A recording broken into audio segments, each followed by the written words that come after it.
in this video, I'll cover the steps for charging customers for shipping fees. You can bake the shipping costs into a product's retail price, but I want you to think a little bit more about that for a second here. It may be more strategic for you to list your product at its normal value and then add shipping costs to your order form. Why do that? Long story short, lower prices lead to higher conversions. On your website and in your marketing material, you can list the cost of the product without listing the shipping fees. By the time your leads hit the order page, they're invested, and an extra fee for shipping likely won't scare them away. Adding shipping fees later on can also be a pro-customer benefit because you're giving people options on how quickly they want this thing. Overnight shipping, slower and cheaper, the world is their oyster because you're offering your customers a choice. Let me show you how to add different shipping options to your order forms. The first thing you'll need to do is to create a shipping method. Open up the Sales drop-down menu, click Settings, and Shipping Methods. As you create more shipping methods, they'll all be saved in this Shipping Types collection. Now click Add New Shipping Type to create a new one. You'll be presented with two simple fields, name and price. One important thing to note, the name that you enter here is what will appear on order forms, so make sure you choose a name that's both appropriate and will make sense to your customers. For example, you might name your shipping methods FedEx 2-Day, Overnight, or USPS Priority. People generally know what these mean. You can add as many shipping methods as you would like on your order form, but let's first think about how to decide on what to charge for your shipping. There's a bit of strategy and thinking through in this step. Obviously, the price of shipping is based on the location you're sending the product to and how fast someone wants it. It's up to you to decide how many options, called shipping types, you want to provide your customers.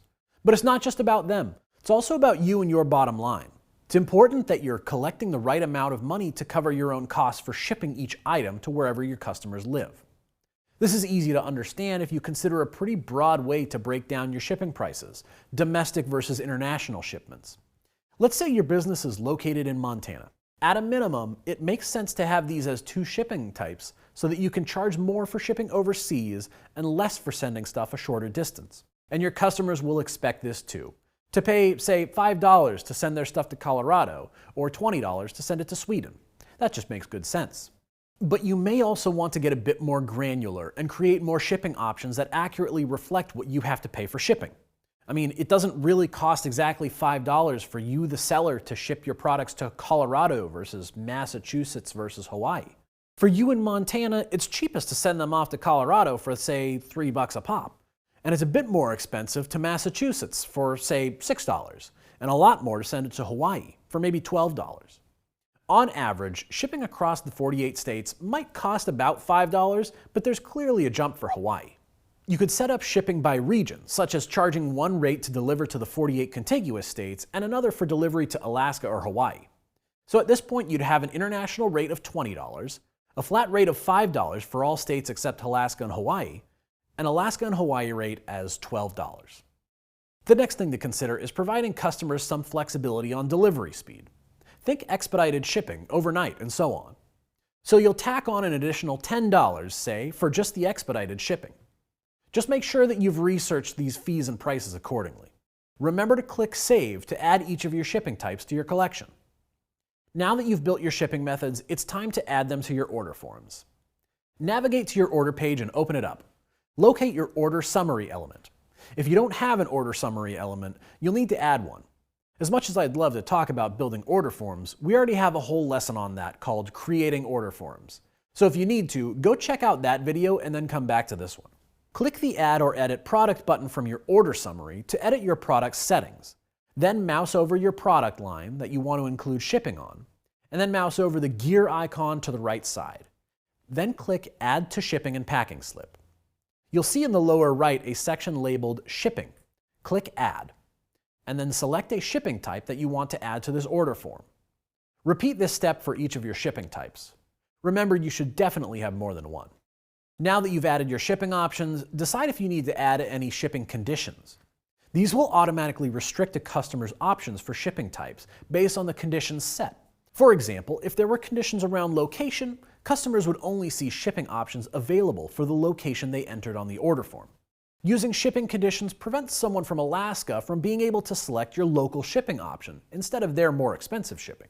When your customer Fred from Alaska decides to buy your stuff, he shouldn't even see the option for $5 shipping. You want him to see the $12 Alaska-Hawaii rate. Let's set that up. You'll find the shipping conditions next to your shipping price method in the shipping section. Look for the conditions header in the table. Click where it says Add, and you'll see a pop-up that lets you create field conditions for your shipping costs. You don't have as many options here as many other conditions in your account because you can only create shipping conditions around the fields that are on your order form. Buyers will only see shipping methods that apply to the parameters you set. So if there's only one shipping type option, that will be added to their order. If you set up two methods with the same condition, say US standard shipping and US expedited shipping, your US customers can choose between the two methods. Back to Fred. You'll need to make sure that the shipping state field appears on your form. That way your condition can say that if state is equal to Alaska, that $12 rate will be applied to Fred's order. You can add these conditions to any of your shipping types. When you're done, click Done in the upper right-hand corner and save and publish your page. Doing all these things lets you do two things. One, it allows your customers to choose a shipping method such as standard or expedited. And two, it allows you to automatically charge different rates based on location. That way, if a package costs more to send to one location, you don't have to eat that loss. And you can combine both to give your customers their choice of shipping options and make sure that you're charging actual shipping costs. One last word before we wrap up. Depending on your situation, you may be required to charge taxes on your shipping fees in addition to your products. This is a rabbit hole that I'm not going to go down right now, so make sure you check out our video on taxes for more information about how to set this up. Now that you've learned how to create shipping methods and attach them to order forms, you're ready to start charging for shipping and covering your costs. The step that comes after this is actually fulfilling the shipping promise made on the order form using fulfillment lists. Stay tuned.